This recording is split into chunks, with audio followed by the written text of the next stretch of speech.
दोस्तों, मेरे पास एक थायराइड का केस है। पेशेंट का नाम है वंदना यादव। उम्र है 37 इयर्स। पेशेंट को पिछले 10 सालों से थायराइड है और डायग्नोसिस के बाद पता चला कि उसे हाइपोथायराइडिज्म है। उसका TSH मोर देन 100 है और उसका T3 और T4 लो है। मैं आपको इस वीडियो के माध्यम से ये बताना चाहता हूँ, इसके पहले भी मैंने एक वीडियो डाला था कि थायराइड क्यों होती है, कैसे होती है, इसके क्या इमोशनल कॉन्फ्लिक्ट होते हैं। कोई केस हिस्ट्री लेता नहीं है और थायरोनार्म, थायरेक्सिन या होम्योपैथी की दवाइयाँ भी बिना केस हिस्ट्री के लोग चालू कर देते हैं। पेशेंट को आराम नहीं मिलता है। पेशेंट ऑलरेडी एलोपैथिक मेडिसिन 10 सालों से खा रहा है, लेकिन उसके बहुत सारे सिम्टम में उसे कोई फ़ायदा नहीं है और उसने होम्योपैथी को भी दिखाया था, लेकिन वहाँ से भी उसे कोई फ़ायदा नहीं हुआ है। क्यों? क्योंकि बीमारी के कारण पे किसी ने कोई बात नहीं किया था और ना ही उसका इलाज किया था। हम किसी पेशेंट में कॉन्फ्लिक्ट कैसे निकालते हैं, उनको दवाइयाँ कैसे देते हैं, उनके इमोशनल कारण को कैसे निकालते हैं, मैं इस केस के माध्यम से आपको शेयर करना चाहता हूँ। शादी के बाद से ही पेशेंट को कभी सास का सपोर्ट नहीं मिला, ससुराल का सपोर्ट नहीं मिला, क्योंकि पेशेंट के हस्बैंड बहुत सीधे थे।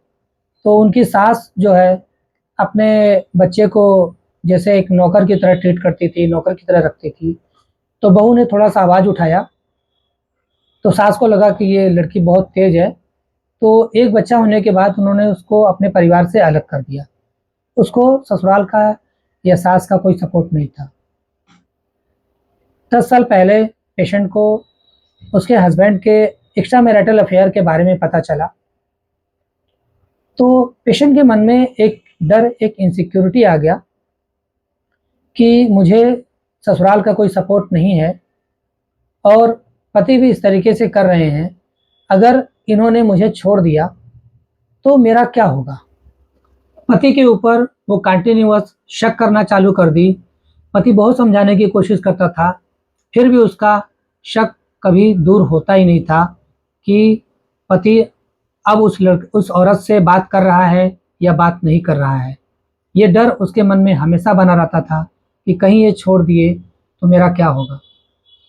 मैं कहीं की नहीं रहूँगी।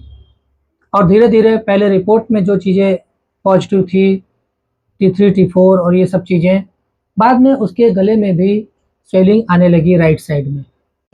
दोस्तों, पेशेंट को इस कॉन्फ्लिक्ट के बाद, इस इमोशनल कॉन्फ्लिक्ट के बाद उसे थायराइड आया और इस केस में मैंने क्या रूब्रिक लिया, क्या मेडिसिन दी, आप लोग गेस करिए। दोस्तों, रुद्रा होम्योपैथी में हम इसी तरीके से मरीज की पूरी केस हिस्ट्री लेके बीमारी के कारणों पे इलाज करते हैं, बात करते हैं और दवाई देते हैं।